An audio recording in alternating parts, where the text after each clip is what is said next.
Waalaikumsalam warahmatullahi wabarakatuh. Salam dan bahagia Bapak Guru hebat. Salam pendidikan. Apa kabar Bapak Ibu Guru?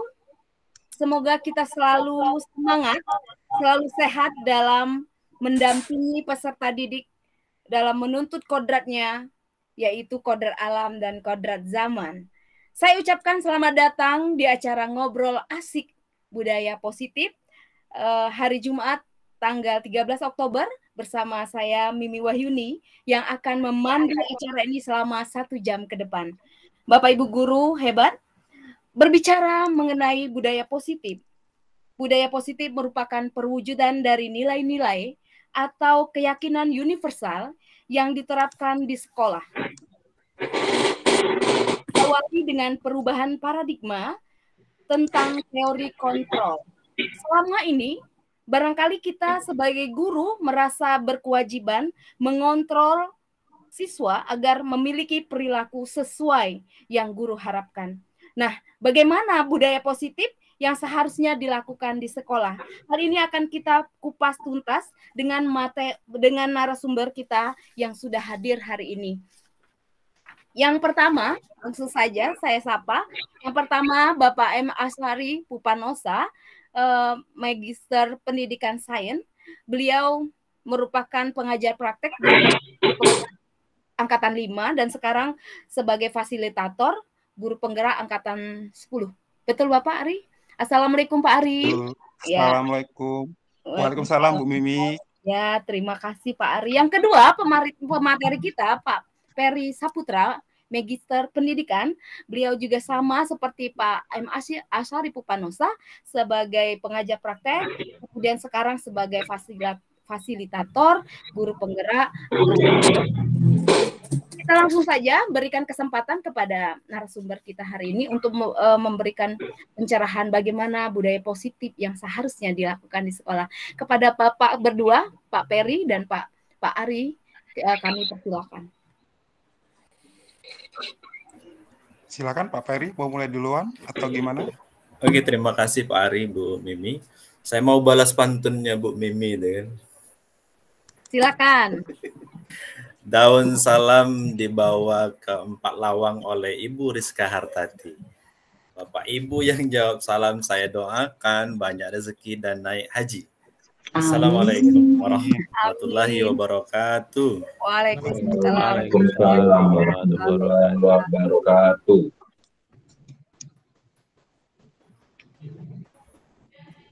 Oke Bapak Ibu, terima kasih atas kesempatannya malam hari ini. Saya bersama teman saya, Pak Asyari Pupanosa, akan berbicara mengenai budaya positif di sekolah tempat kita mengajar tentunya masing-masing. Dan saya ingin menyapa nih, banyak sekali Pak Ari, alhamdulillah sudah berbelas orang ini, sudah cukup Pak Ari. Mungkin bisa disapa dulu Pak Ari, silakan Pak Ari. Oke, baik. Assalamualaikum warahmatullahi wabarakatuh. Selamat malam Bapak Ibu semuanya ya.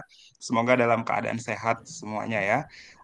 Salam kenal semuanya.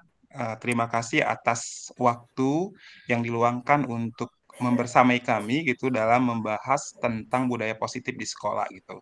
Kebetulan kita berdua langsung kolaborasi di sini. Mungkin tadi sudah diperkenalkan oleh Bu Mimi ya. Jadi saya Asyari Pupanosa bersama Pak Peri Saputra. Kami berdua sama-sama dari SMA Negeri Morak Ligi ya, Bapak Ibu. Oke, kita langsung saja. Jadi apa sih tujuan kegiatan kita pada malam hari ini, Bapak Ibu? Ada 4 ya. Jadi yang pertama kita akan membahas, harapannya nanti Bapak Ibu dapat memahami bagaimana paradigma mengajar saat ini gitu. Kemudian yang kedua, bagaimana cara menegakkan budaya positif di sekolah yang memotivasi murid secara intrinsik. Biasanya dulu kan motivasi murid itu biasanya ekstrinsik, sekarang kita arahkan berubah menjadi intrinsik. Kemudian yang ketiga ada restitusi, yaitu posisi kontrol yang dianjurkan sehingga menumbuhkan motivasi intrinsik murid gitu. Dan yang terakhir adalah penerapan segitiga restitusi untuk menciptakan budaya positif di sekolah. Nah, dari tujuan tersebut kita akan membahas membahas 7 materi pada malam hari ini, yaitu perubahan paradigma belajar, kemudian disiplin positif, yang ketiga yaitu keyakinan kelas, keempat itu motivasi perilaku manusia, dilanjutkan dengan kebutuhan dasar, selanjutnya posisi kontrol restitusi, dan terakhir nanti akan dibahas tentang segitiga restitusi. Nah, Bapak Ibu, sebelum kita mulai pembelajaran pertemuan malam ini, kami punya 3 pertanyaan nih, mungkin bisa Bapak Ibu jawab di Padlet ya, akan saya kirimkan linknya ke kolom chat ya. Jadi ada 3 Bapak Ibu. Yang pertama, di zaman teknologi sekarang, menanamkan ilmu pengetahuan dengan mengajar, apakah masih berlaku gitu. Kemudian yang kedua, bagaimana seandainya guru tidak berhasil menanamkan pengetahuan itu gitu. Yang ketiga, apakah keberhasilan mengajar hanya ditentukan oleh seberapa besar pengetahuan yang didapat oleh murid. Oke, silakan mungkin minta Bapak Ibu mengisi 3 pertanyaan ini. Saya akan kirimkan linknya di kolom chat Bapak Ibu ya. Oke, sebentar. Oke,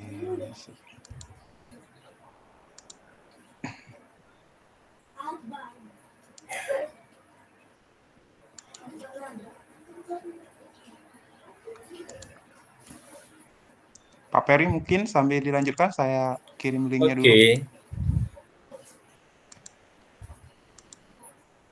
Silakan Pak Ari linknya. Ya, sebentar Pak Peri. Saya buka dulu ya.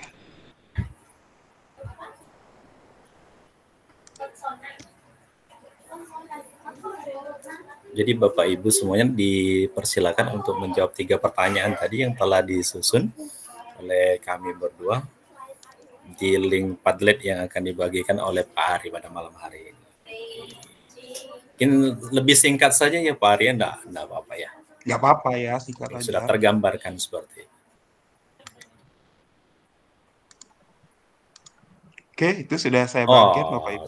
Sudah masuk. Oke. Apakah host juga boleh menjawab? Tentu dong.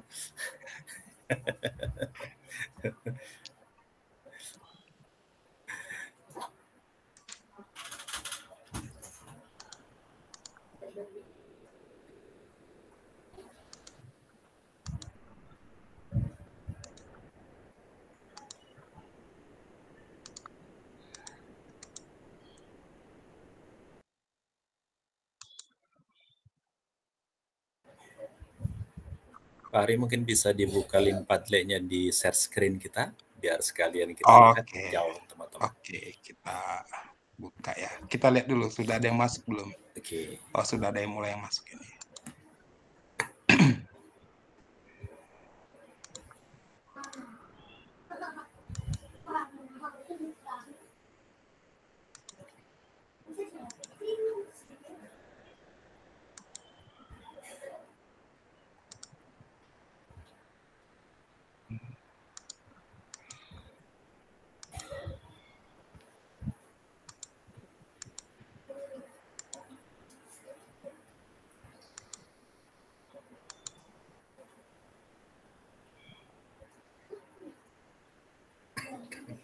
Sudah kelihatan, Bapak Ibu? Sudah. Oke.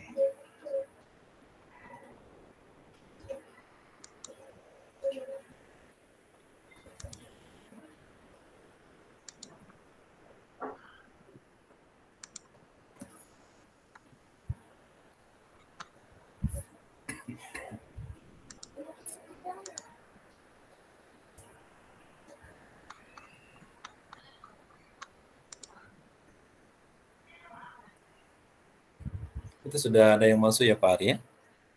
Sudah ada ini. Tidak berlaku orientasi.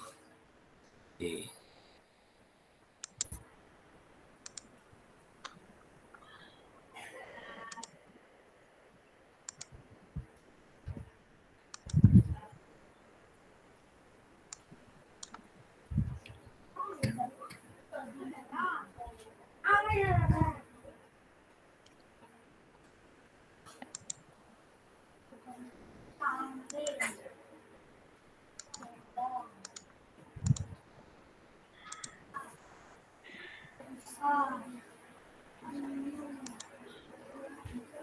Mungkin ada yang mau selfie Pak Ari dengan Padlet-nya boleh ya? Boleh.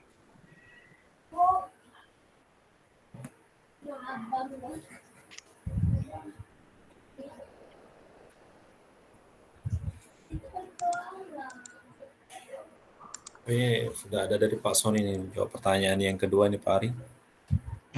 Jika pengetahuan ketiga ini kurang dikuasai, maka ada kecelakaan kerja dan berakibat fatal dari Pak Sony.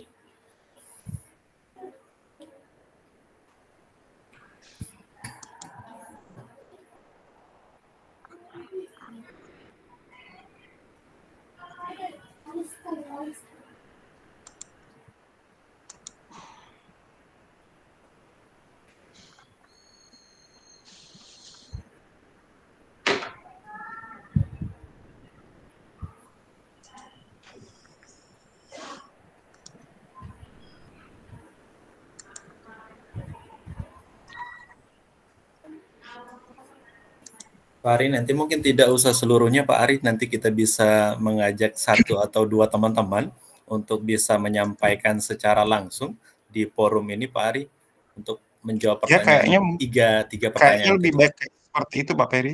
Iya. Iya. Ini sudah ada yang ketiga, sudah ada isi juga nih. Oh, sudah ada 3 ya. Oke, mungkin ada teman-teman kita yang ingin menyampaikan secara lisan seperti itu di forum ini, mungkin bisa dilanjutkan seperti itu ya Pak Arya.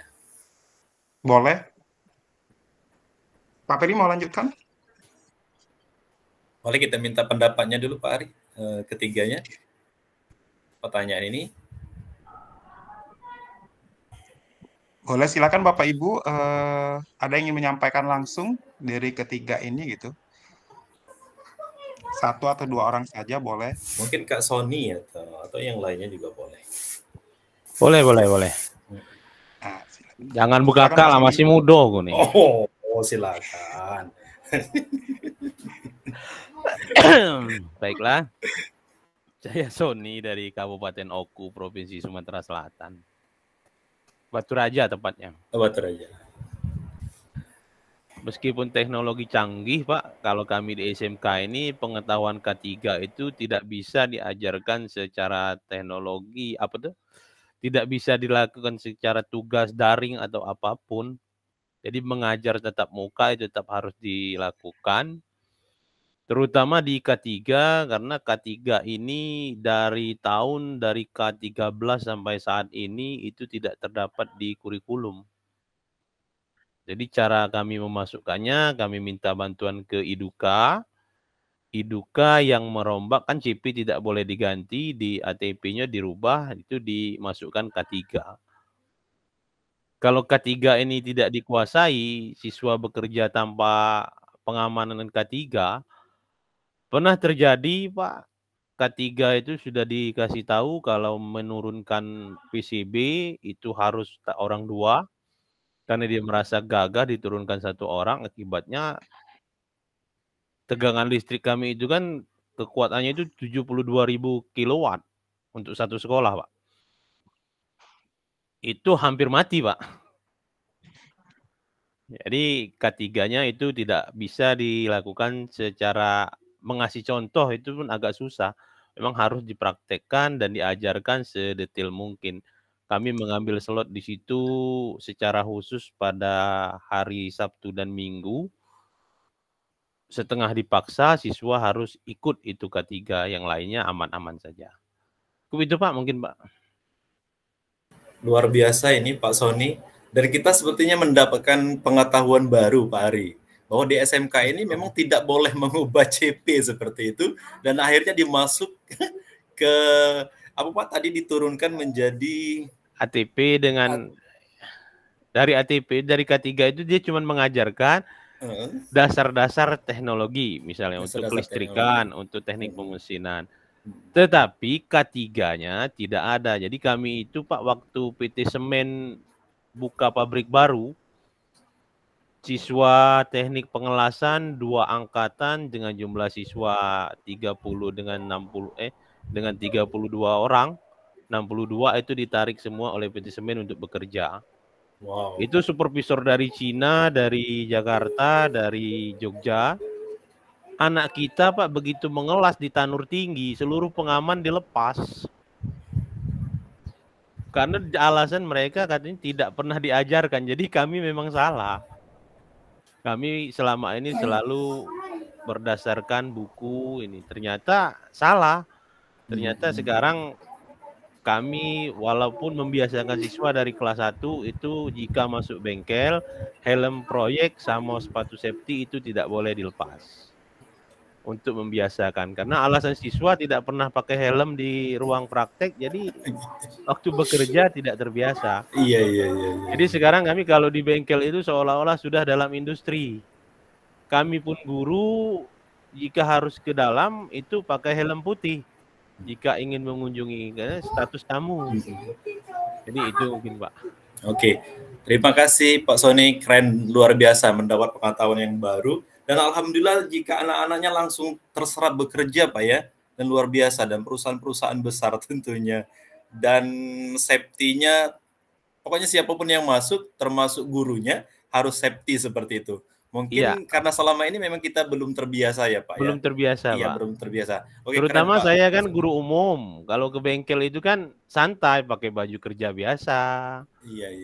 Pakai pantopel, padahal pantopel itu Pak pernah saya beli baru pantopel ke bengkel las, terinjak besi, baru sekali pakai pantopel itu Pak, tapi lagi dipakai. Oke, terima kasih Pak Sony, keren-keren luar biasa ceritanya pada malam hari ini. Mungkin kita tawarkan beberapa satu orang lagi Pak Ari, mungkin ada yang ingin menyampaikan secara langsung lagi seperti itu. Pak Ari masih mute. Boleh, silakan Bapak Ibu. Ibu FH dia. Mungkin Pak Ferry. Ibu FH. Oh, Ibu FH ya. Atau Bapak Ibu yang lain boleh.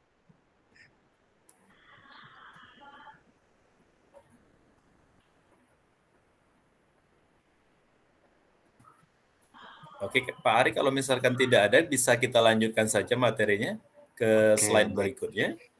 Baik ya, kalau tidak ada, kita tutup dulu yang ini, kita lanjutkan yang tadi ya. Oke, sebentar Bapak Ibu. Ini ada Pak Doni Maris, selamat datang Pak Doni Maris.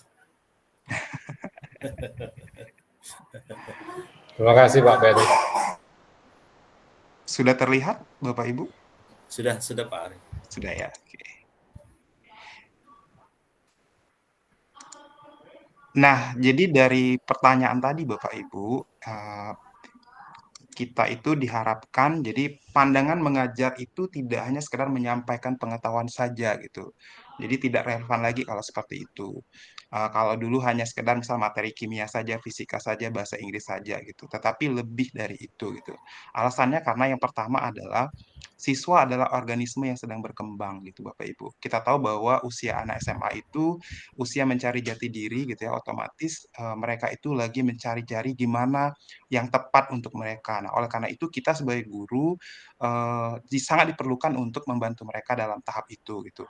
Kemudian yang kedua, perkembangan ilmu pengetahuan dan teknologi yang dahsyat menyebabkan seseorang tidak bisa menguasai sebuah materi pelajaran gitu. Jadi anak itu tidak terlalu fokus pada satu pelajaran saja gitu sekarang ini. Bahkan kadang mereka pinter matematika yang seninya kurang gitu ya, atau sebaliknya gitu. Nah, yang ketiga, perkembangan ilmu psikologi, manusia pasif menjadi manusia yang memiliki potensi. Nah, artinya diharapkan dengan paradigma baru ini kita dapat memunculkan potensi-potensi anak didik kita yang pasif gitu, dengan pola belajar dan pola pembelajaran yang kita terapkan gitu tentunya. Jadi intinya fokusnya Bapak Ibu adalah di peserta didik kita itu yang kita angkat potensinya gitu. Nah, perubahan paradigma mengajar ini tidak hanya sebatas pada penyampaian materi saja, tetapi sebagai proses mengatur lingkungannya. Jadi kita sebagai guru diharapkan mengatur lingkungan pembelajaran itu supaya berpihak pada murid-murid kita gitu Bapak Ibu. Nah, hal ini sesuai dengan filosofi dari Ki Hajar Dewantara ya. Jadi maksud pendidikan adalah proses menuntun segala kodrat yang ada pada anak-anak agar mereka dapat mencapai keselamatan dan kebahagiaan yang setinggi-tingginya, baik sebagai manusia maupun sebagai anggota masyarakat. Jadi jelas Bapak Ibu ya, bukan menuntut anak untuk bisa pelajaran A, tetapi menuntun anak untuk mencapai potensi-potensinya. Hal ini bukanlah hal mudah Bapak Ibu tentunya, tetapi tentu bisa kita lakukan dengan proses perubahan yang kita lakukan. Nah, filosofi KHD ini sesuai juga dengan UU Sisdiknas nomor 20 tahun 2023 ya, 2003, yaitu usaha sadar dan terencana untuk mewujudkan suasana proses pembelajaran agar peserta didik secara aktif mengembangkan potensi dirinya untuk memiliki kekuatan spiritual dan seterusnya Bapak Ibu ya. Nah, ini sejalan dengan profil belajar Pancasila yang diterapkan di kurikulum Merdeka. Kalau gampangnya kita ingatnya adalah makan roti manis ya Bapak Ibu ya. Jadi beriman, bertakwa, kemudian berkebinekaan global, gotong royong, kreatif, bernalar kritis, dan mandiri. Seperti itu Bapak Ibu.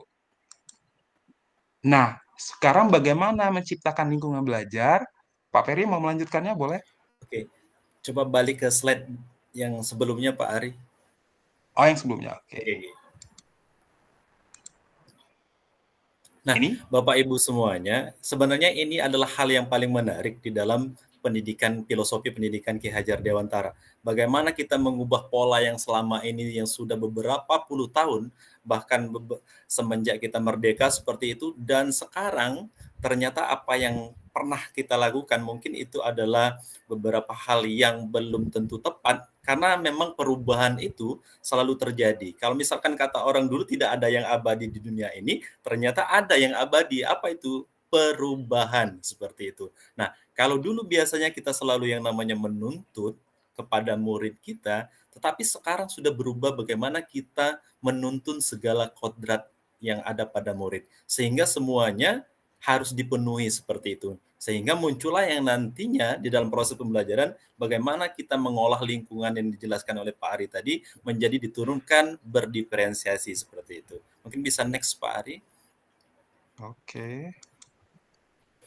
Nah, Bapak Ibu semuanya, lingkungan belajar itu sebenarnya anak-anak itu walaupun sudah SMA bahkan yang dewasa juga kan masih tetap ingin bermain seperti itu. Dan pernah membaca satu buku bahwa berapa banyak kita sebagai orang dewasa itu merampas kebahagiaan anak dengan memaksakan kehendak orang tua. Termasuk juga guru di sini Pak, iya benar. Karena pada dasarnya anak itu kodratnya adalah bermain Bapak dan Ibu semuanya. Berarti di dalam proses pembelajaran, bolehkah kita bermain? Jawabannya tentu seperti itu. Walaupun anak mungkin Pak Sony itu kan di SMK, Pak, kalau SMK yang namanya mesin itu kan anaknya kan laki-laki semua itu kan. Biasanya keras-keras seperti itu kan. Nah, tapi mungkin pada saat sekarang Pak Sony pun sudah berubah seperti itu kan. Bagaimana sebelum menerapkan itu, wah kita bermain dulu itu kan. Dan ini akan lebih menarik sebenarnya. Kemudian bagaimana kita merencanakan kegiatan pembelajaran itu yang mengasah potensi anak. Dan benar sebenarnya Bapak Ibu semuanya, 32 misalkan siswa di kelas kita itu, dan potensinya itu mungkin tidak akan sama. Dan memang tidak akan pernah sama seperti itu. Dan kita sebagai seorang guru sebenarnya tidak akan bisa memaksakan itu. Saya sebagai guru bahasa Indonesia, teman-teman, saya tidak akan bisa memaksakan untuk anak itu senang dengan bahasa Indonesia. Toh kalaupun misalkan mereka suka kimia, ya dipersilahkan saja seperti itu, teman-teman. Dan pada akhirnya memang kita menanamkan yang namanya budi pekerti luhur. Dan benar kata filosofi Ki Hajar Dewantara itu, yang terberat itu adalah bagaimana kita mengantarkan siswa kita itu pada kebahagiaan yang setinggi-tingginya. Prosesnya melalui ya keimanan, kemudian ketakwaan, bagaimana kita mengajarkan mereka gotong royong, menumbuhkan kembali kemandirian, tanggung jawab, seperti itu. Dan ketika menyebutkan bahwa mengantarkan kebahagiaan, ini benar-benar merinding Pak Ari itu kan, Bu Mimi, seluruhnya. Bagaimana toh kalau misalkan anaknya saja yang kita antarkan bahagia, toh yang ngantarkan dulu yang harus bahagia seperti itu. Kalau misalkan gurunya tidak bahagia, dan jangan-jangan itu kan kita masih belajar untuk bahagia. Oh, berarti kita memang belum bahagia beneran. Iya, jangan-jangan kita melaksanakan kurikulum merdeka, kita pun masih belajar untuk merdeka seperti itu. Next Pak Ari berikutnya, disilakan Pak Ari. Oh, ini ada contohnya ya. Boleh dilanjutkan dulu Pak? Nggak apa-apa Pak Ferry. Contohnya Boleh. Ini contohnya Bapak Ibu. Ini saya ambil di SMA ini ibu-ibu semuanya. Ini sekedar permainan yang sederhana, kearifan lokal seperti itu. Hanya modalnya pena seperti itu, pena dan penghapus ini. Dan bentuk kotak seperti itu udah jadi permainan. Nggak ada suaranya Pak Ari. Nggak kedengaran Pak Ferry ya? Nggak.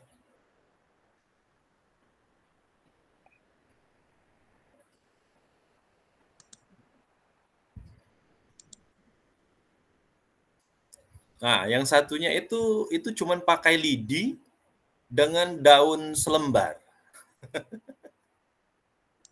Dan mengangkatnya sama-sama. Nah, kalau yang ini mungkin bisa dijelaskan ini live scale ini, silakan Pak. Yang tadi sudah Pak Ferry? Sudah. Oke, jadi Bapak Ibu yang tadi contoh kita membuat pembelajaran yang menyenangkan, salah satunya dengan games, mungkin dengan ice breaking juga. Tuh Pak Ferry banyak sekali tuh stok ice breaking-nya gitu, boleh nanti ditanya sama beliau gitu. Tetapi Bapak Ibu terkadang melakukan games atau ice breaking itu tidak segampang yang kita pikirkan juga gitu. Kalau kita tidak terbiasa, games atau pembelajaran yang menyenangkan itu jadi kaku, jadi trik, jadi nggak enak gitu. Nah, makanya itu juga sebuah proses perubahan, terutama bagi kita yang bukan guru yang ini ya, terutama guru-guru sains itu biasanya agak sedikit kaku ya. Seperti saya, untuk memulai itu butuh proses, butuh effort yang luar biasa gitu. Itu satu. Kemudian yang kedua juga, tipikal gurunya juga gitu. Memang tipikal yang humoris gampang untuk melakukan itu gitu. Tetapi kalau guru-guru yang serius butuh proses gitu. Tetapi namanya sebuah proses ya selalu dilakukan perubahan, refleksi dan sebagainya gitu. Kemudian yang kedua, kegiatan yang menuntut potensi anak didik gitu. Jadi Bapak Ibu kalau di sekolah kami biasa dengan membentuk kolaborasi gitu ya, kemudian presentasi ya gitu. Itu salah satu cara untuk melatih skill-skill anak didik kita yang terkadang tidak kita pikirkan anak-anak kita itu tidak mampu melakukan itu, tapi ternyata potensi mereka dapat kita buka dengan cara kita memberikan ruang pada mereka gitu. Walaupun sekolah kita mungkin bukan sekolah unggulan gitu. Yang kita pikir anak tidak mampu, ternyata kalau kita membuat rencana pembelajaran yang menuntut potensi itu bisa dijalankan oleh mereka. Walaupun memang Bapak Ibu butuh usaha yang sangat besar gitu. Kemudian yang berikutnya, kalau yang menumbuhkan keimanan, ketakwaan seperti ini, saya rasa di sekolah kita sudah biasa Bapak Ibu melakukannya gitu ya. Oke, kita lanjutkan ke berikutnya Bapak Ibu. Nah, salah satu untuk mewujudkan hal-hal tersebut, Bapak Ibu, kita harus memulai dengan namanya disiplin positif gitu. Disiplin positif itu dimulai dari mana? Sebenarnya awalnya atau muaranya itu adalah visi misi sekolah kita gitu. Nah, visi misi sekolah di kurikulum baru ini rata-rata kan berpihak pada murid dan profil pelajar Pancasila gitu. Nah, makanya akan muncul keyakinan kelas, yaitu nilai-nilai kebajikan yang baik yang sudah disepakati oleh sekolah atau kelas tersebut. Nah, dari keyakinan kelas nanti akan muncul motivasi dan kebutuhan dasar manusia gitu. Nah, ada yang taat, itulah yang muncul namanya disiplin nanti. Kemudian ada yang melanggar. Nah, ketika ada yang melanggar inilah nanti ada hukuman, konsekuensi, restitusi, 5 posisi kontrol, dan segitiga restitusi yang akan kita bahas berikutnya. Berbicara disiplin, Bapak Ibu, selama ini menurut Bapak Ibu disiplin itu apa Bapak Ibu? Boleh mungkin ditulis di kolom chat Atau mau menyampaikan langsung juga boleh Pak. atau mau raise hand Bapak Ibu boleh?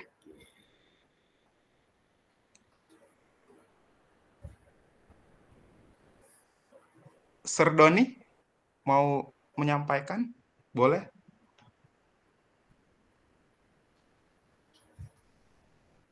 Enggak ya?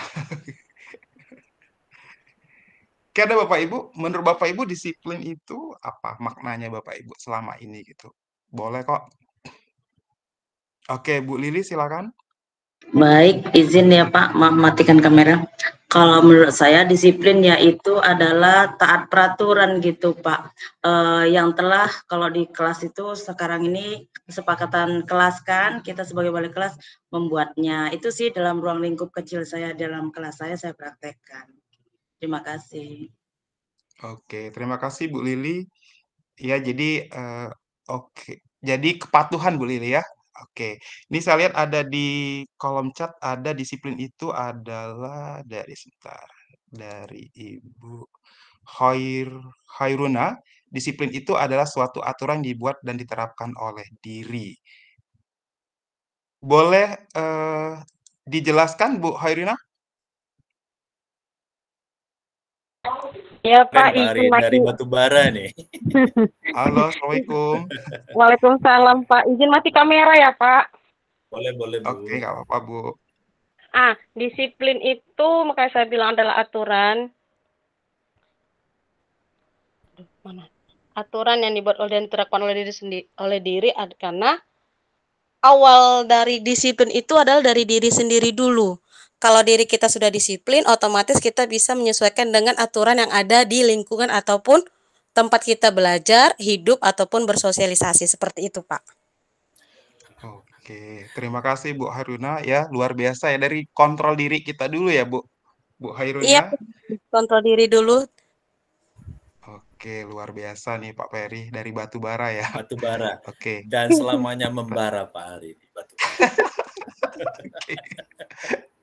Oke, kita lanjutkan dulu mungkin. Nah, jadi benar tadi yang disampaikan rekan-rekan ya. Jadi disiplin positif itu kalau dulu kan maknanya sesuatu yang dilakukan seseorang pada orang lain untuk mendapatkan kepatuhan, seperti yang disampaikan oleh Bu Lili pertama tadi. Nah, ketika kita berbicara itu, kita cenderung memaknainya adalah sesuatu ketidaknyamanan gitu, harus patuh gitu. Nah, padahal sebenarnya sebagai pendidik, tujuan kita adalah menciptakan anak-anak yang memiliki disiplin diri sehingga mereka bisa berperilaku dengan mengacu pada nilai-nilai kebajikan universal dan memiliki motivasi intrinsik, bukan ekstrinsik, Bapak Ibu. Karena ini kita memahaminya dari bahasa dasarnya disipliner, yang artinya sebenarnya belajar. Jadi disiplin itu adalah sebenarnya belajar. Nah, nyambung yang disampaikan oleh Bu Hoirun tadi, jadi belajar mengontrol diri kita gitu. Belajar mengontrol diri anak. Nah, hendaknya maka ke depan kita mengajarkan anak untuk apa ya, muncul motivasi intrinsiknya, bukan dipaksakan oleh ekstrinsik yang selama ini dilakukan oleh kebanyakan sekolah gitu. Pak Ferry mau menambahkan boleh? Oke, jadi pada intinya sebenarnya disiplin itu adalah belajar. Kita ini sebenarnya sama-sama belajar bagaimana mendisiplinkan diri sendiri. Sebelum kita mampu, sebenarnya tidak bisa kita mengontrol orang lain ya Pak Ari ya, Bapak Ibu semuanya. Yang bisa kita kontrol itu adalah diri kita sendiri. Dan bagaimana kita ya tetap belajar untuk mendisiplinkan diri sendiri seperti itu. Oke, keren pendapatnya Bu Lili, Bu Hairuna, kemudian Pak Sony tadi di kolom chat, keren-keren. Oke, next ya. Oke, seperti yang disampaikan di awal tadi Bapak Ibu, jadi muaranya adalah visi sekolah gitu ya. Nah, dari visi sekolah itulah nanti disesuaikan dengan profil pelajar Pancasila, yang akhirnya nanti muncul budaya-budaya positif yang akan kita munculkan di sekolah masing-masing gitu. Nah, memulainya semuanya itu dari kesepakatan kelas seperti disampaikan teman-teman tadi di awal gitu ya. Jadi mulailah budaya positif itu dari disiplin positif. Nah, dari mana mulainya? Dari keyakinan kelas masing-masing, Bapak Ibu. Ketika di suatu kelas itu sudah diterapkan keyakinan kelas yang akhirnya menjadi kesepakatan kelas, terkadang guru tuh nggak perlu marah-marah lagi, nggak perlu menegur lagi, kembalikan ke keyakinan dan kesepakatan kelasnya. Kalau saya pribadi, Bapak Ibu, saya sudah coba itu, dan anak-anak memang patuh dengan keyakinan dan kesepakatan kelas itu. Mungkin ada saja satu atau dua orang yang masih tetap melanggar ya karena belum terbiasa saja gitu. Nah, nanti ketika ada yang melanggar, ada treatment lagi yang akan kita terapkan di materi selanjutnya ya gitu. Kita lanjutkan ya Pak Peri. Dan yang lebih kerennya Pak Ari sebenarnya, teman-teman ini, ada beberapa teman dari Batubara ini, sebelum ikut yang nama program CGP ini, dan mereka memang sudah menerapkan yang namanya keyakinan kelas, seperti membuat kesepakatan kelas, kemudian menurunkan menjadi keyakinan kelas. Dan ini memang bisa dilakukan oleh beberapa guru di awal tahun pelajaran baru sebenarnya, sepanjang 1 semester ke depan, dan ini menjadi pegangan kita sebagai guru, kemudian bersepakat juga menjadi keyakinan kelas dengan siswa atau murid kita yang ada di kelas. Oke, next Pak Aris. Oke, Pak Peri mau lanjutkan? Boleh?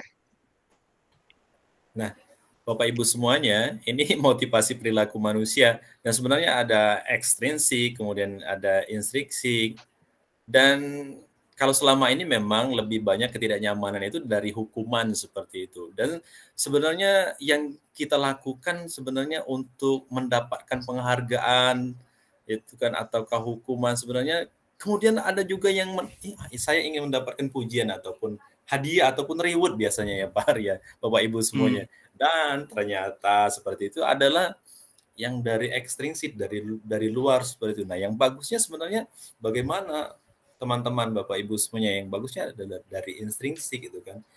Inginkan menghargai diri sendiri seperti itu. Dan itu adalah motivasi yang luar biasa ketika kita bisa menanamkan ini kepada murid-murid kita, dan terlebih lagi mungkin bisa kita terapkan kepada rekan-rekan sejawat yang ada di tempat kita mengajar masing-masing, akan lebih dahsyat seperti itu ya Sararia.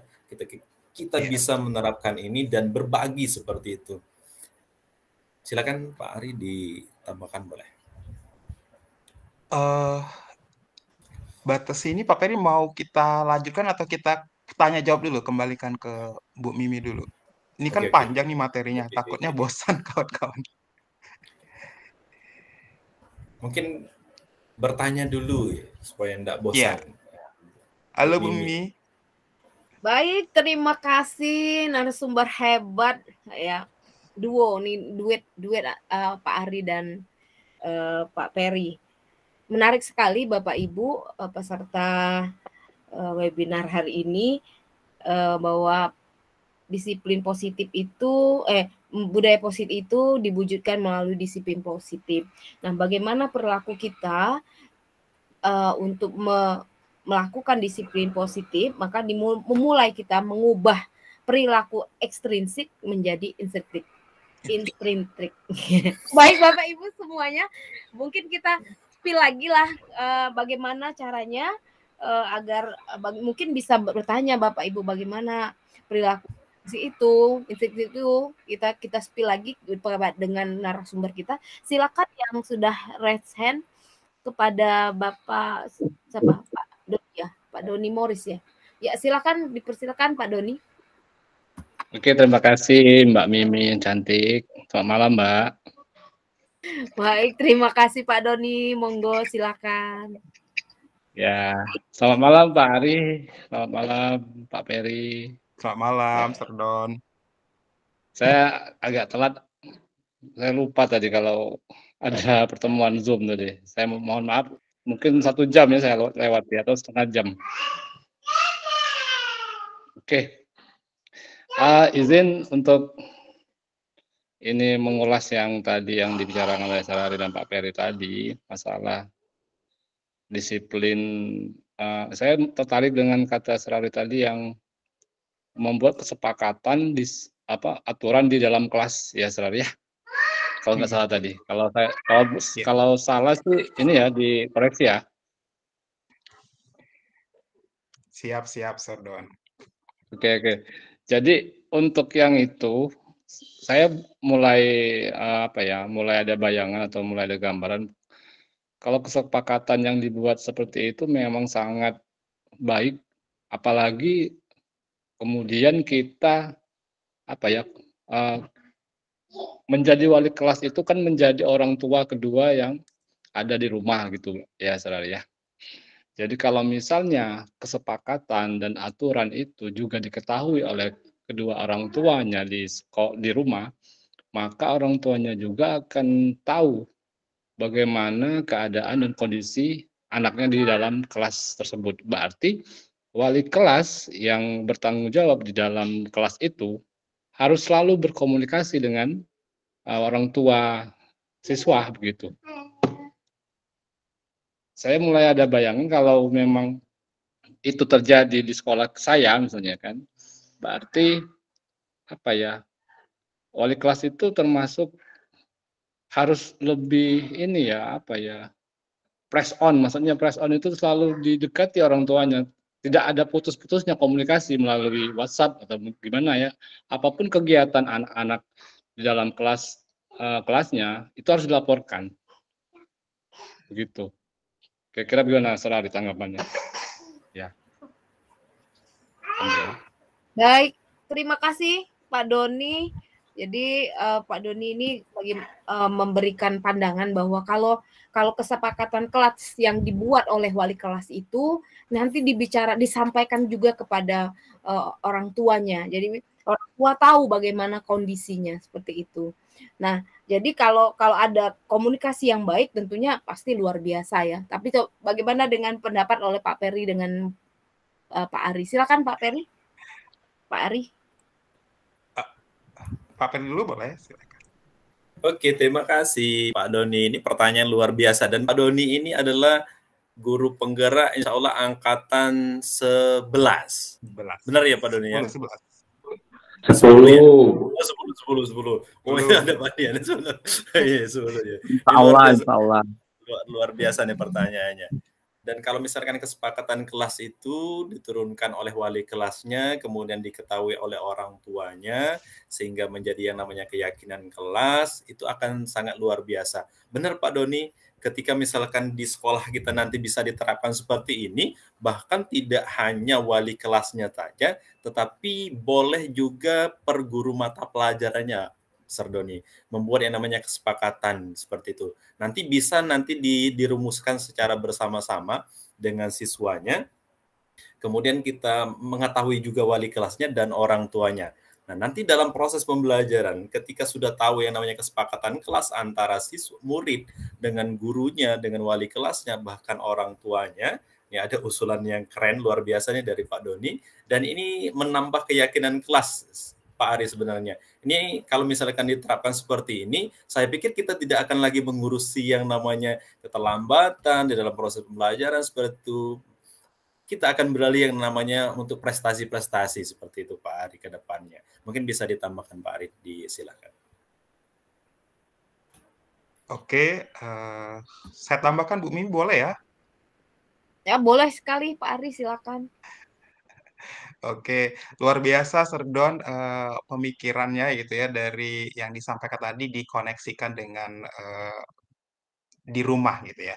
Jadi kalau saya memahami pendidikan itu kan seperti membangun sebuah rumah, Bapak Ibu. Jadi ada fondasi, kemudian ada dinding, ada atap gitu. Jadi kalau ketiganya itu tidak terkoneksi dengan baik, ya pasti kurang baik. Jadi ketika Serdon menyampaikan kalau keyakinan atau kesepakatan kelas tadi dihubungkan dengan orang tua, ya jelas akan bagus sekali Pak Doni. Jadi karena akan ada komunikasi terus nanti antara wali kelas dengan orang tuanya di rumah. Nah, ketika itu sudah tercipta, otomatis akan sangat cepat sekali berkurang yang namanya hal-hal yang tidak kita inginkan tersebut gitu.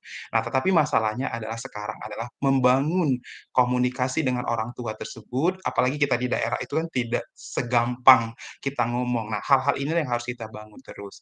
Nah, kemudian yang seperti sama Pak Peri tadi, jadi tidak hanya wali kelas, Serdon, jadi memang harus setiap guru di kelas itu membuat keyakinan dan kesepakatan kelas gitu. Ketika sudah dilakukan itu, anak itu tidak perlu kita marah-marah terus gitu, kita tegur-tegur terus. Anak-anak SMA itu kan rata-rata sudah dewasa juga kan gitu. Tetapi balik lagi, bukan seperti membalikan telapak tangan, sebuah proses juga. Jangan mudah menyerah lah intinya gitu. Setiap selalu berefleksi apa yang kurang, banyak bertanya dengan teman-teman yang mungkin sudah melakukan hal-hal baik gitu. Ketika kita sudah berkolaborasi dengan teman-teman, insya Allah akan berjalan baik. Jadi kalau menurut saya kesimpulannya adalah seperti ini. Ketika budaya positif atau disiplin positif ini akan kita lakukan di sekolah, itu akan sangat mudah berjalan ketika kolaborasi di sekolah itu sudah berjalan dengan baik. Jadi kompak gitu ya. Ketika kompak itu akan sangat memudahkan kita dibandingkan ada yang melakukan, ada yang tidak. Jadi itu akan memberikan kesenjangan dan akhirnya akan menghambat, ya akan inhibitor proses itu. Gitu, Serdon mungkin. Bu Mimi. Baik, luar biasa Pak Ari. Kata kunci yang terakhir ternyata untuk melakukan budaya positif itu harus ada kolaborasi di seluruh elemen yang ada di sekolah kita. Jadi tanpa kolaborasi itu tidak bisa apa-apa ya Sir Ari dan Pak Peri ya. Tapi saya bolehlah biar untuk mancing teman-teman untuk bertanya, kira-kira apakah tidak menghabiskan waktu untuk melakukan kesepakatan kelas? Semua guru melakukan kesepakatan kelas. Mungkin Bapak Ibu bisa bantu, bisa menambahkannya. Sebentar, tidak apa-apa, itu kita tahan dulu. Ada yang raise hand, silakan. Mau bertanya lagi? Boleh, Mbak Mimi boleh nambah sedikit aja. Oh, boleh, silakan Pak Doni. Iya, jadi begini, memang kalau membuat hal yang baru itu memang perlu perjuangan yang pastinya, Saudari Pak Ferry ya. Perjuangan itu ya memang ya nggak bisa langsung seperti membalikkan telapak tangan. Yang susah itu mempertahankan sebenarnya, kira-kira begitu. Tapi kalau kita membuat hal yang positif, ya saya rasa memang kita harus berkomunikasi dengan banyak pihak. Ya misalnya ya intinya itu kayak wali kelas, guru mata pelajaran, termasuk security di sekolah, termasuk orang-orang kantin. Kalau menurut saya ya memang harus dibuat SOP-nya, Saudari. SOP, standar operasional yang kita berikan dan kita jadi bahan acuan untuk wali kelas. Dan kalau misalnya itu berbeda-beda kan nanti kan kacau.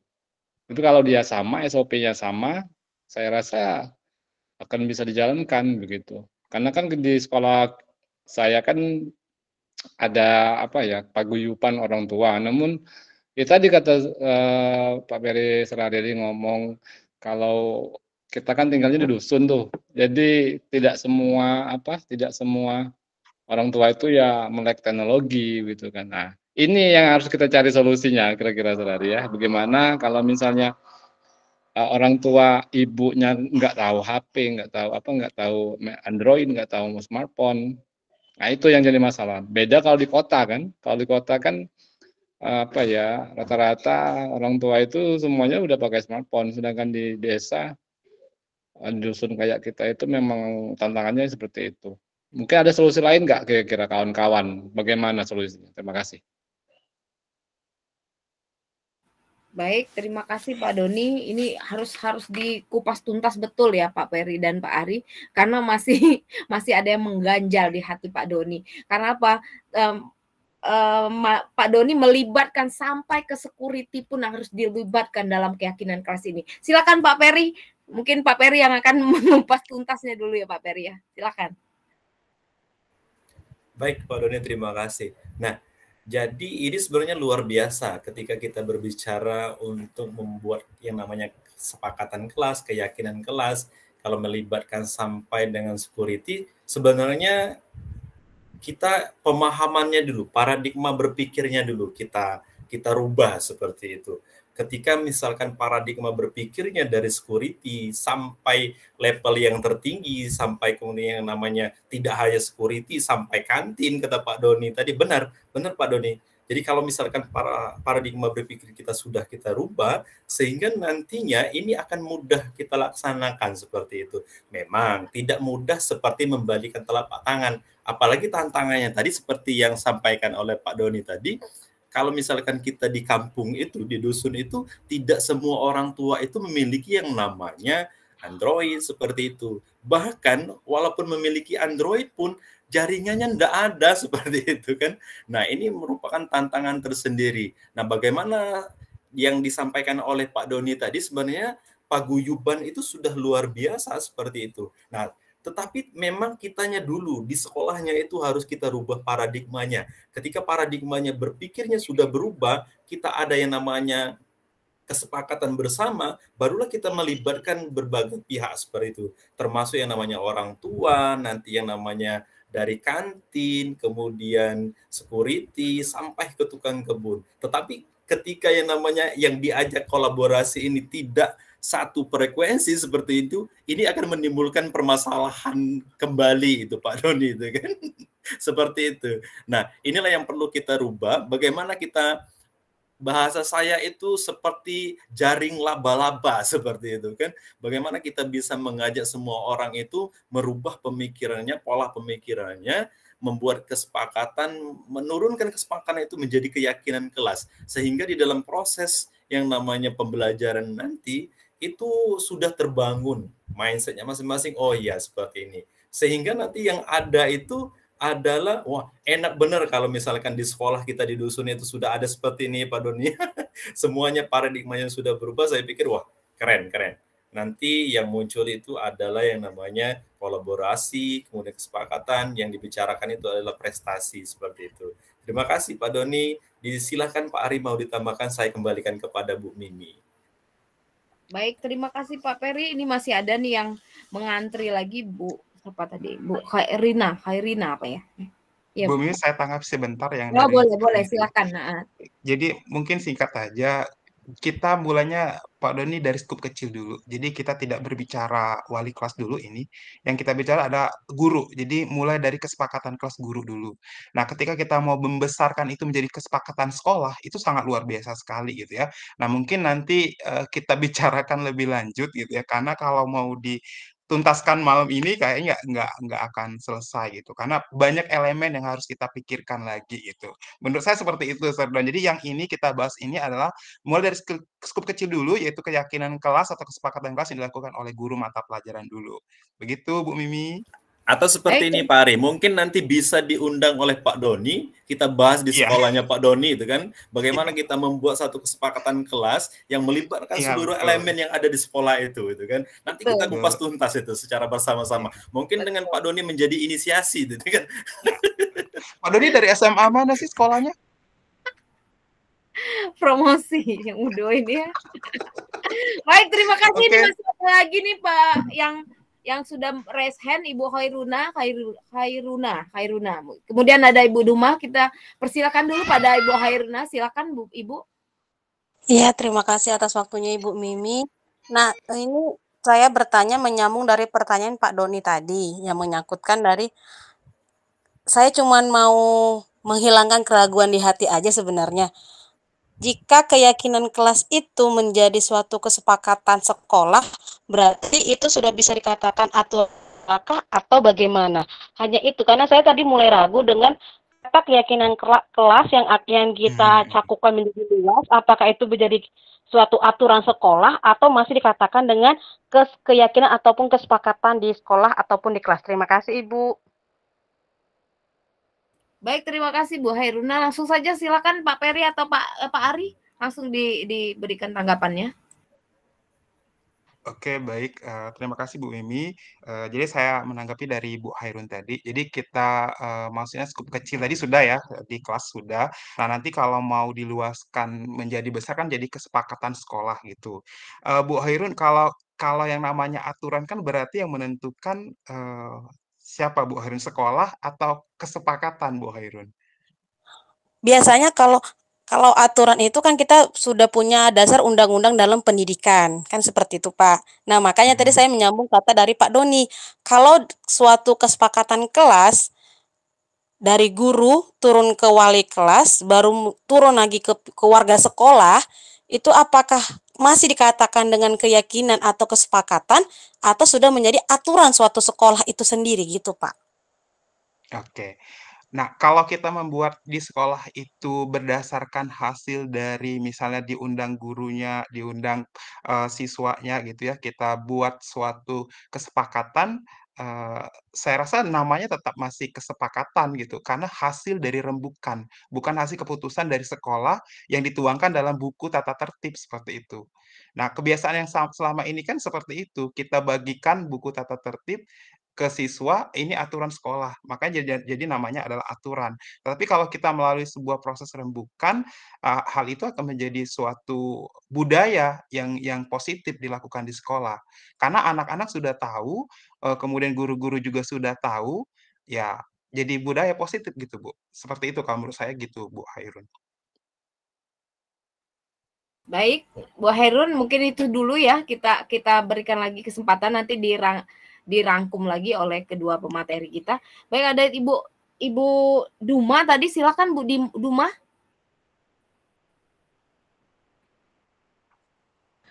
Baik Bu Mimi, terima kasih. Di sini lanjut saya dulu Bu, nanti nggak cukup waktu kita Bu. Saya mau pertanyaan baru nih soalnya Bu. Jadi nggak apa-apa Bu, lanjut saja materi dulu Bu. Kita bahas ya Bu. Terima kasih. Izin Bu. Nanti kami berikan lagi kesempatan. Mungkin Pak Ari, karena materinya masih banyak ini ya, kita teruskan dulu beberapa slide, nanti kita nanti baru kita buka sesi lagi tanya jawab. Silakan Pak Peri dan Pak Ari.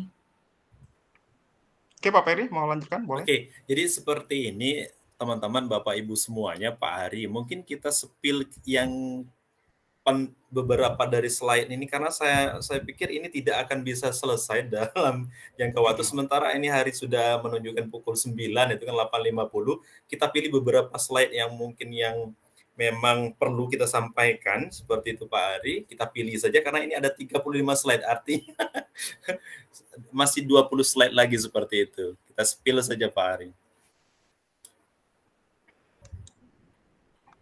Oke, ini Pak Peri mau disampaikan.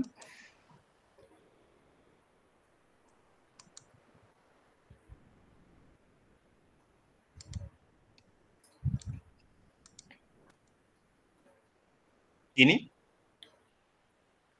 Oke, Bapak Ibu, ketika anak melanggar, kita sering memberikan sebuah hukuman biasanya gitu.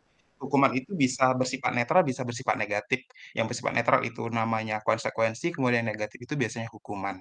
Nah, mungkin dari pemahaman Bapak Ibu kita lihat dulu. Ini ada beberapa potong pernyataan gitu ya. Bisa kita sepakati kira-kira ini hukuman atau konsekuensi. Bapak Ibu, kalau yang pertama lari mengelilingi lapangan basket 2 kali karena terlambat hadir, itu menurut Bapak Ibu sebuah Hukuman.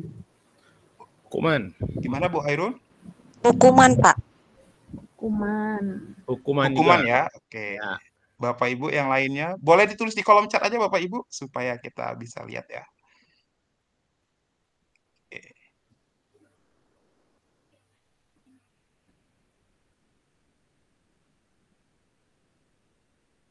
Ya, hukuman ya. Oke, jawabannya hukuman betul. Kalau yang nomor 2, Bapak Ibu membersihkan coretan yang dibuatnya di meja tulis.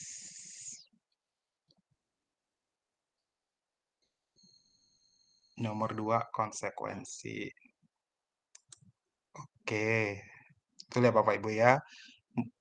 Yang ketiga, murid diminta untuk push up 15 kali karena tidak menggunakan masker ke sekolah, Bapak Ibu.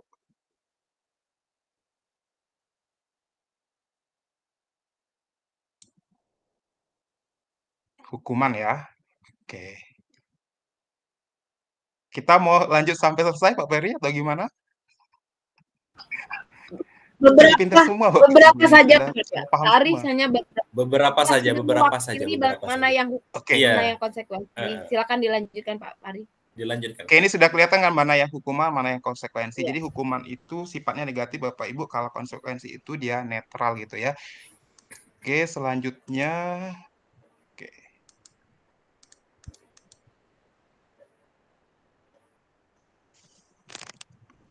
Next, Pak Ari.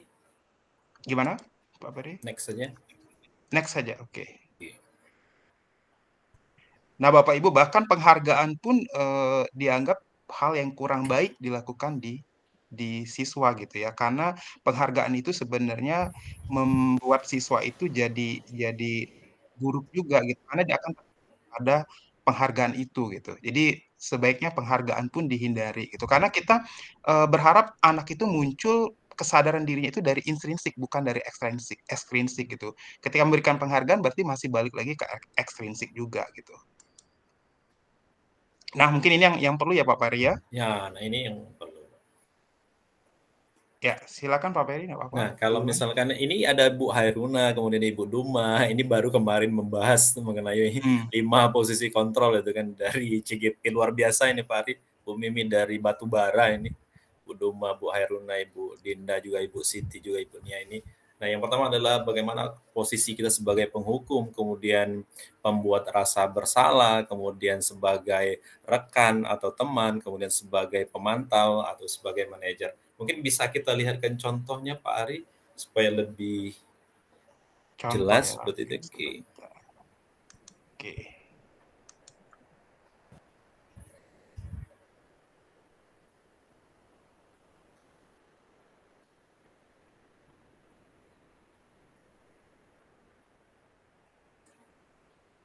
Suaranya Pak Ari.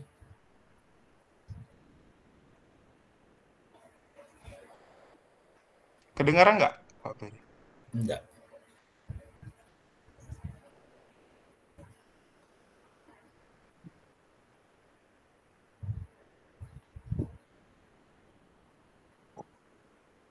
Enggak kedengaran Pak Ari. Gimana? Enggak. Tapi enggak apa-apa. Ini sudah ada kan? Ini posisinya berarti penghukum seperti itu terlambat. Dan contoh yang kedua mungkin Pak Ari. Baik, Bapak Ibu semuanya, ini pembuat rasa bersalah seperti itu. Dan sebenarnya kalau misalkan ada suaranya lebih menarik seperti di videonya seperti itu Bapak Ibu. Dan ini tapi memang tidak perlu kaku seperti ini. Kemudian kalau misalkan pernyataannya seperti ini berarti pembuat rasa bersalah, tapi bisa dinalarnya dari teks dan konteks yang berlaku sebenarnya seperti itu kalau di dalam ilmunya itu. Oke, next Pak Ari. Oke kawan-kawan, ini adalah contoh dari posisi kontrol sebagai teman seperti itu. Dan ini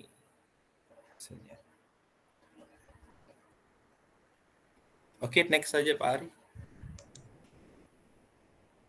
Dan ini pemantau Bapak Ibu semuanya. Dan terakhir sebagai manajer. Nah, sebenarnya yang perlu di-spill bagaimana posisi kita sebagai seorang guru itu, sebagai manajer, kemudian pemantau, bisa juga sebagai sahabat atau teman seperti itu. Kalau untuk dua posisi penghukum, ada satu lagi apa tadi Pak Ari disebut? Penghukum dan pembuat rasa bersalah seperti itu. Ingat sebuah cerita, tapi sudah malam Pak Ari. Oke, next. Oke.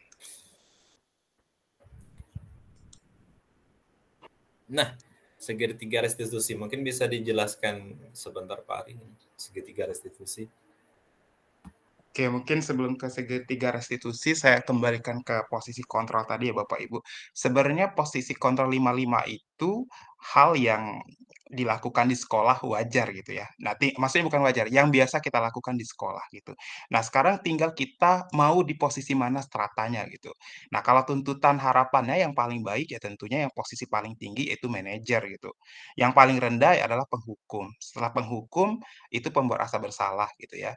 Nah, kemudian setelah itu baru posisi teman dan pemantau. Nah, yang tengah-tengah atau netral itu di teman dan pemantau, Bapak, itu sudah sudah baik gitu. Nah, tetapi yang paling baik itu adalah yang manajer tadi karena peserta didik itu diharapkan mampu mengontrol dirinya sehingga dapat menyelesaikan masalahnya secara sendiri gitu. Dengan bantuan guru tentunya gitu. Nah, selanjutnya restitusi Bapak Ibu. Nah, restitusi ini dia berbentuk segitiga. Dia segitiga restitusi namanya, artinya ketika satunya hilang nanti, ini bukan dinamakan segitiga restitusi gitu. Nah, bagaimana memulainya segitiga restitusi itu, yaitu dengan menstabilkan identitas dulu. Misalnya ada anak bermasalah tuh, ketika anak bermasalah kita harus meng-calm down dulu, kita tenangkan dulu. Jangan malah kita balik marah, nah otomatis tidak akan pernah keluar permasalahan yang ada sebenarnya gitu. Jadi memulai restitusi dengan menstabilkan identitas siswa itu, jadi ketika dia bermasalah, kita harus tenangin dulu, calm down dulu. Itu namanya menstabilkan identitas. Kemudian setelah menstabilkan identitas, kita memvalidasi kebutuhannya gitu. Kita mulai mengorek apa yang terjadi padanya gitu. Nah, terakhir setelah kita memvalidasi, baru kita menyepakati keyakinan kelas yang dipahami oleh siswa tersebut apa gitu.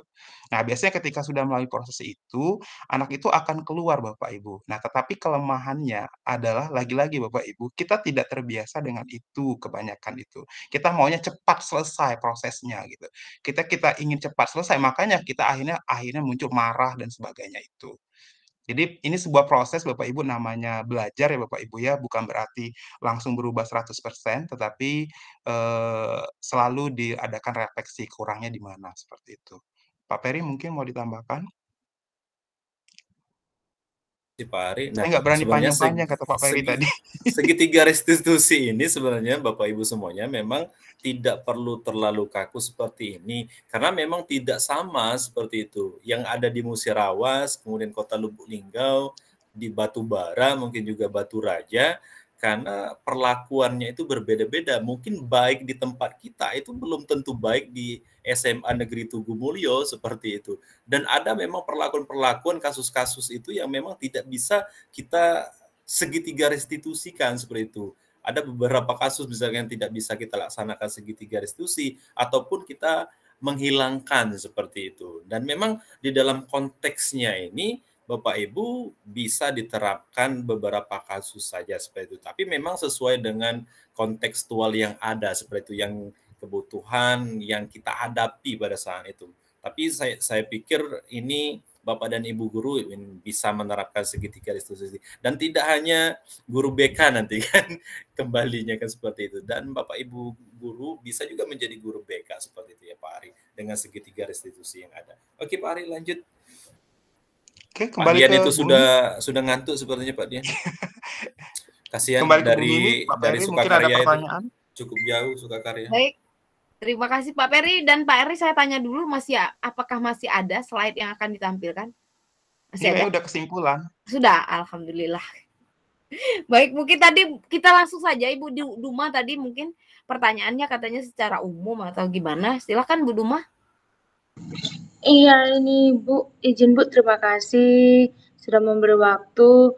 Saya mau bertanya ini sama Bapak dan Ibu guru hebat yang di sini di forum ini, mau bertanya tentang segitiga restitusi. Nah, jadi tadi saya membuat sebuah video tentang tugas praktek CGP saya di LMS tentang segitiga restitusi.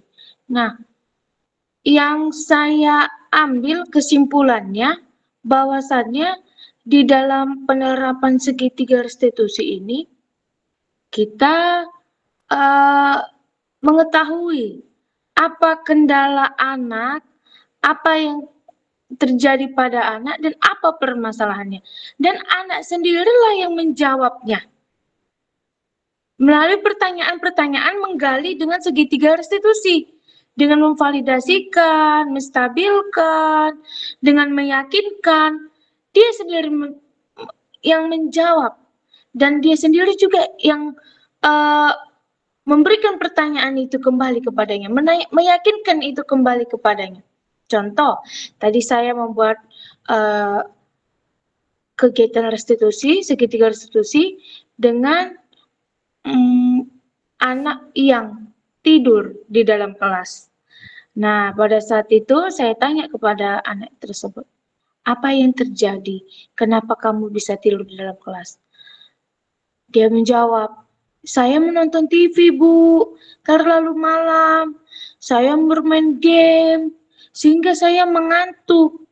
Nah, lalu saya berikan pertanyaannya, apa kamu sudah tahu bahwasannya keyakinan kelas kita, kesepakatan kelas kita, peraturan sekolah?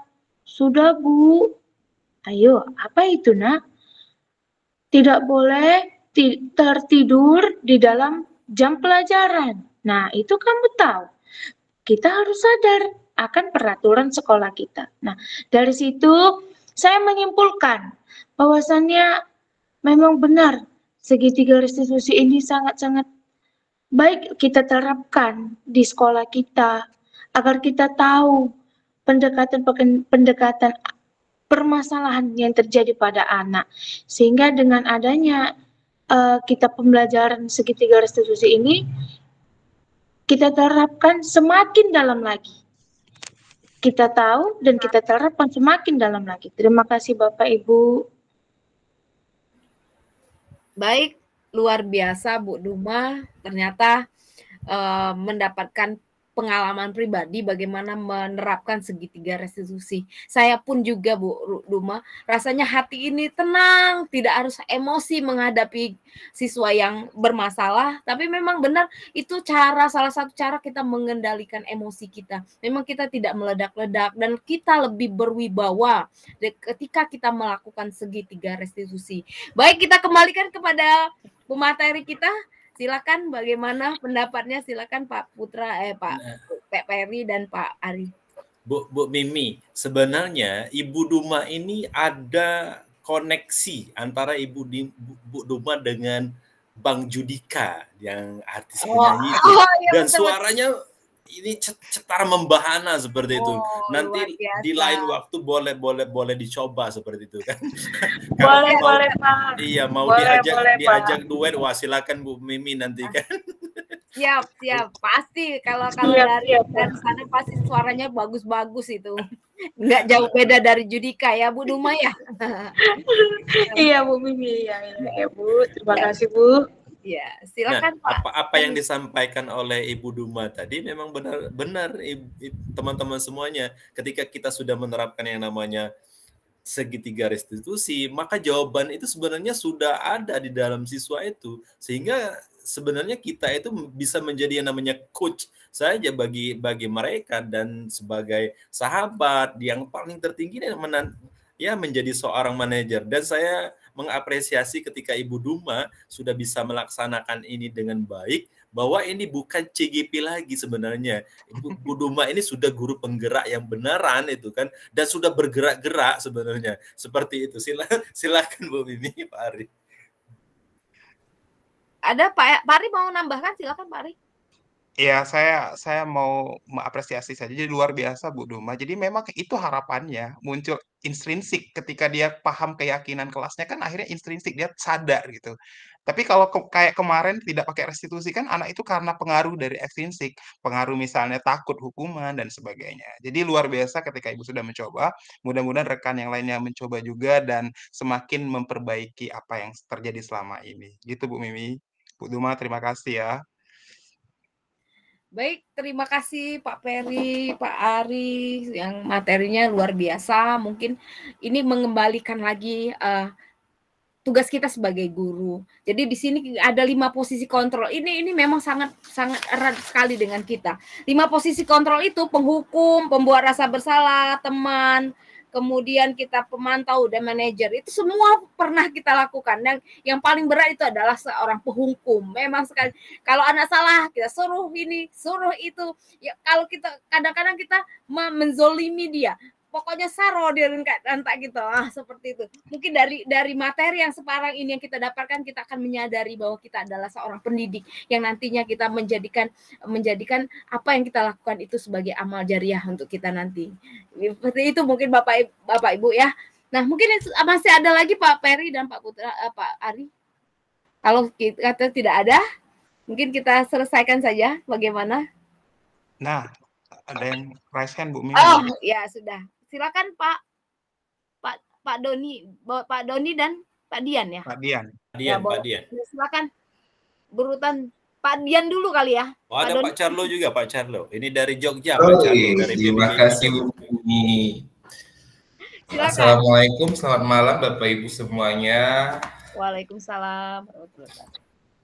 Terima kasih sudah diberikan kesempatan untuk saya bisa berkomunikasi, bertanya langsung dengan 2 narasumber hebat kita, Bapak Fasil BPGP Sumut, ya Bapak Ibu ya. Izin bertanya Pak, setelah saya dapat materi ini, saya itu kan Pak ngajarnya di daerah yang lumayan Texas ya Pak ya. Dari tempat Pak Doni itu kira-kira, Pak Doni udah keluar nih. Dari tempat Pak Doni tadi itu kira-kira 1 jam lagi Pak. Di posisi kontrol tadi ada sebagai penghukum, sebagai teman, sebagai pembuat rasa bersalah, sebagai manajer, dan terakhir restitusi. Saya ingin tahu kira-kira sikap seperti apa yang harus saya ambil ketika saya masuk kelas. Ternyata ada anak yang merokok di dalam kelas. 1.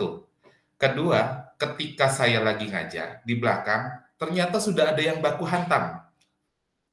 Apakah saya akan diam saja tanpa teriak, atau saya ambil tindakan, atau langsung saya restitusi? Karena menurut saya ketika kita merestitusi itu tidak efektif ketika dalam posisi ramai Bapak Ibu. Nah, mohon masukannya Pak, kira-kira sikap seperti apa atau posisi kontrol seperti apa yang harus saya ambil ketika berhadapan dengan kondisi-kondisi seperti itu? Karena jujur saja kondisi-kondisi seperti itu masih sangat sering saya temui. Dan saya, walaupun saya mendapat materi ini sudah 3 kali, saya tetap jadi pemarah, Pak, di sekolah. Tidak bisa seutuhnya dengan mendapat materi ini saya jadi yang kita selesaikan di kantor, kamu ikut Bapak kantor, kamu ikut Bapak kantor. Nggak bisa, Pak. Tetap itu badan tuh narik lu, sini kau. Atau sudah ada tindakan-tindakan lain yang sedikit tidak diperkenankan? Kira-kira seperti itu, Pak. Mohon masukannya, sikap yang seperti apa yang harus saya ambil ketika saya berhadapan dengan kondisi-kondisi seperti itu. Terima kasih, Bu Mimi. Baik, terima kasih Pak Dian, luar biasa pengalamannya. Mudah-mudahan kami tidak mengalami pengalaman yang seperti itu.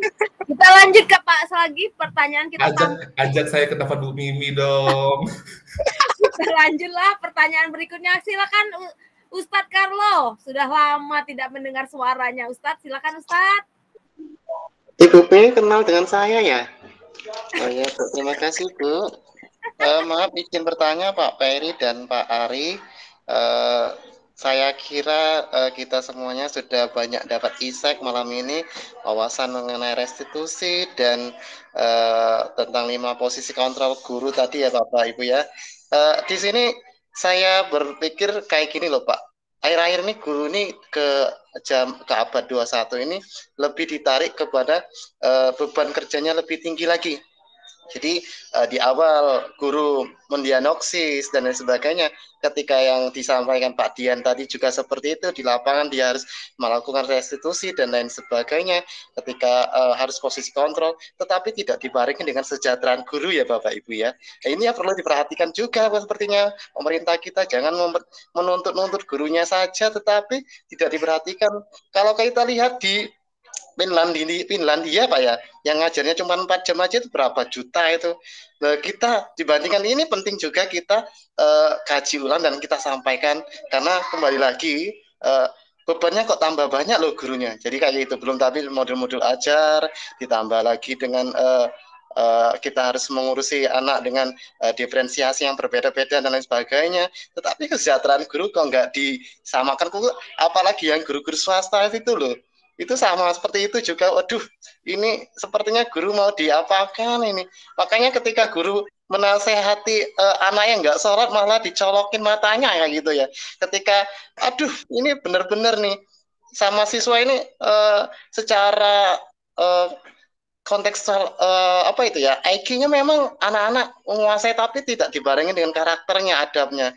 Itu mungkin karena kebanyakan restitusinya kali ya, nggak nyampe kali ya, kayak gitu ya. Atau mungkin apa ya, terlalu banyak diagnosisnya, banyak menganalisis, akhirnya ya kena pelintang matanya kayak gitu. Jadi ya guru-guru akhirnya kita nasib-nasibnya ya kayak gini. Mudah-mudahan Bapak-Bapak Ibu semuanya bisa menjadi guru-guru yang sabar, tentunya jadi amal barokah sehingga nanti kita semuanya bertemu di surga Bapak Ibu ya. Mudah-mudahan pemerintah kita mendengarkan keluh kesah kita sebagai seorang guru, karena dituntutnya banyak sekali dari dan lain sebagainya. Sedangkan kebutuhan kita juga banyak Bapak Ibu ya. Mungkin itu aja Bu Mimi. Terima kasih. Salam kenal dari Jogja, Bu Mimi, Pak Peri, dan Pak Ari. Terima kasih, Bu Mimi. Terima kasih Pak Carlo. Luar biasa sudah menyampaikan isi hatinya yang paling dalam. Sebentar saya mohon izin menyapa Pak Rian Sastra Negara. Yeah. Selamat datang Pak Rian. Terima kasih sudah bergabung di channelnya Pak Peri dan Pak Ari. Ya, ini tempat ajangnya curhatan guru-guru seperti Ustadz Carlo. Terima kasih.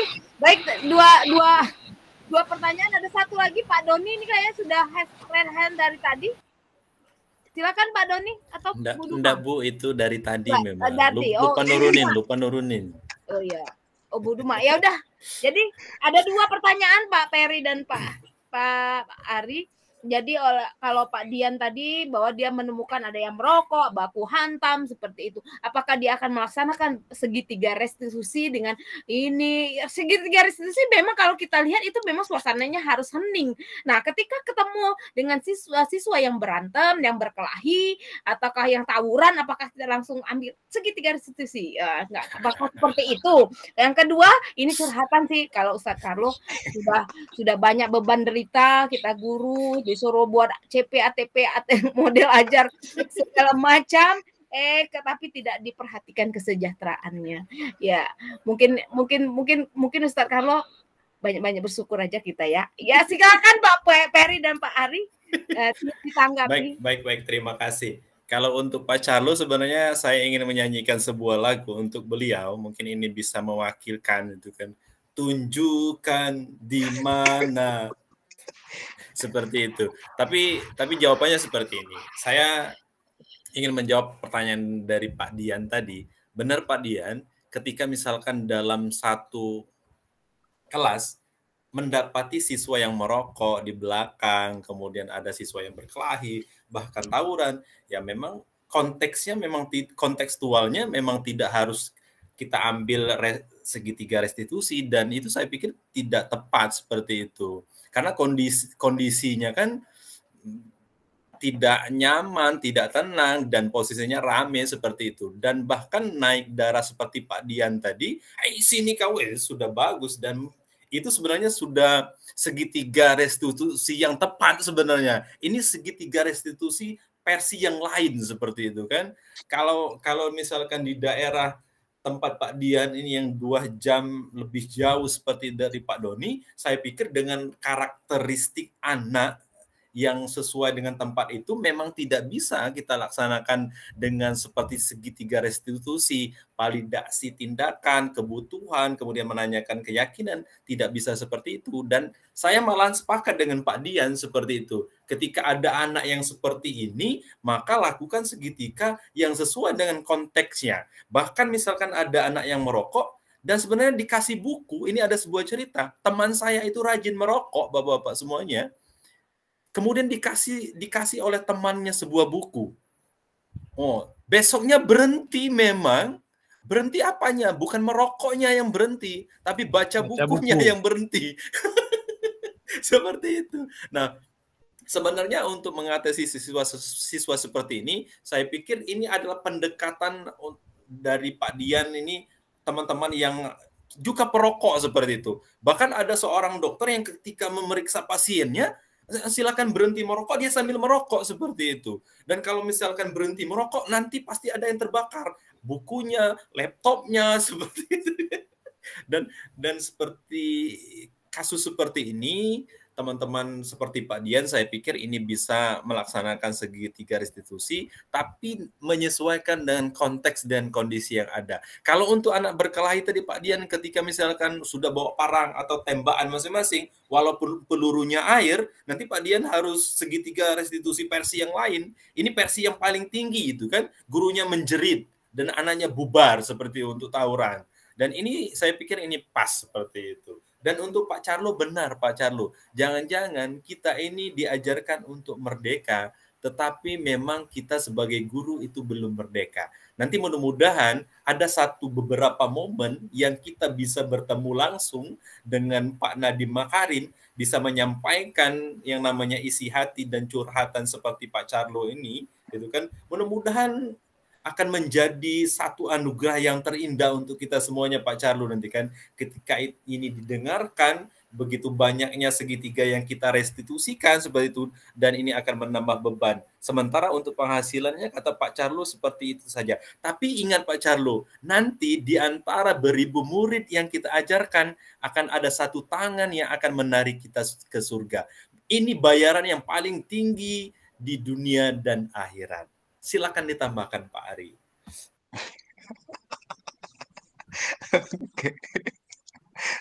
Oke Bu Mimi, boleh langsung ditambahin Bu Mimi? Silakan Pak Ari dulu.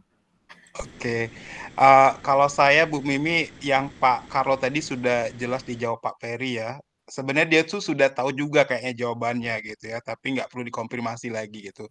Nah kalau yang Pak Dian, saya juga sebenarnya kalau di sekolah saya nggak ada yang kayak gitu Pak Dian gitu ya.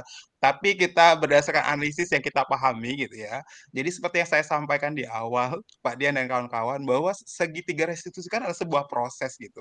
Nggak mungkin juga kok sekali melakukan restitusi, besoknya anak itu akan langsung baik, nggak juga. Bisa jadi besok ngulang lagi kita restitusi lagi.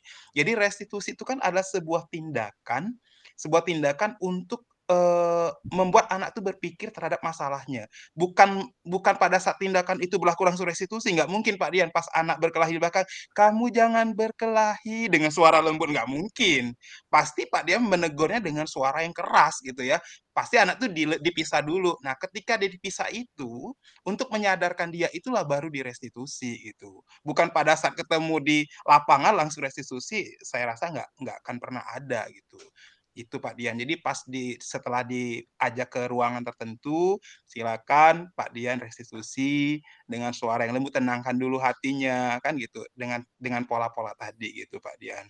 Jadi proses Bapak Ibu tidak mungkin langsung berubah jadi baik anak itu. Yakinlah itu. Sudah baik ya berubah lagi. Namanya perkembangan anak-anak. Nah, tapi kita diharapkan mampu mengajarkan mereka untuk sadar secara intrinsik. Gitu Pak Dian. Mungkin Bu Mimi, Maaf Pak, kawan-kawan yang lainnya seperti itu kalau dari saya. Saya tanya dari itu, posisi mana yang pas buat saya Pak ketika menghadapi kondisi seperti itu? Posisinya tetap restitusi Pak Dian. Kalau Pak Dian menggunakan penghukum, berarti gini, ketika Pak Dian anak berkelahi tadi, berarti Pak Dian tampar anak itu kan, nah gitu kan, nah itu kan berarti posisinya penghukum. Nah, kalau Pak Dian nanya posisi mana yang terbaik, ya posisi restitusi. Tapi apakah Pak Dian bisa langsung mencapai restitusi? Nah, itu yang perlu kita lakukan. Gitu. Mungkin dari jadi pemantau dulu gitu, atau jadi teman dulu. Kan posisi restitusi kan posisi paling tinggi Pak Dian. Gitu. Itu sih menurut saya. Proses Pak Dian, balik lagi ke proses. Restitusi itu kan pendekatannya, tekniknya Pak, yang ada isinya 3. Restitusi itu tekniknya atau pendekatan yang kita gunakan untuk agar siswa tadi memecahkan solusinya. Iya. Kalau misal permasalahan yang saya dapati itu kira-kira itu kan kejadiannya refleks, terjadi tiba-tiba. Saya masuk kelas, ada yang lagi jual merokok dalam kelas. Karena ada yang jual rokok kan. Terus saya lagi ngajar, tiba-tiba karena ada masalah, di belakang itu sudah baku hantam. Betul. Restitusi itu pendekatan yang kita gunakan untuk siswa tadi menyelesaikan masalahnya sendiri, menyadari kesalahan yang dibuat dengan tiga cara tadi, stabil identitas, mulai terus memvalidasi kesalahan dan lain-lain. Nah, posisi yang tepat maksud saya Pak, posisi yang tepat dari kelima posisi kontrol tadi, ketika saya mendapati yang seperti itu, posisi seperti apa? Karena ketika posisi manajer saling pukul, mereka tetap saling pukul, Pak. Posisi teman, tambah lagi. Pembuat rasa bersalah,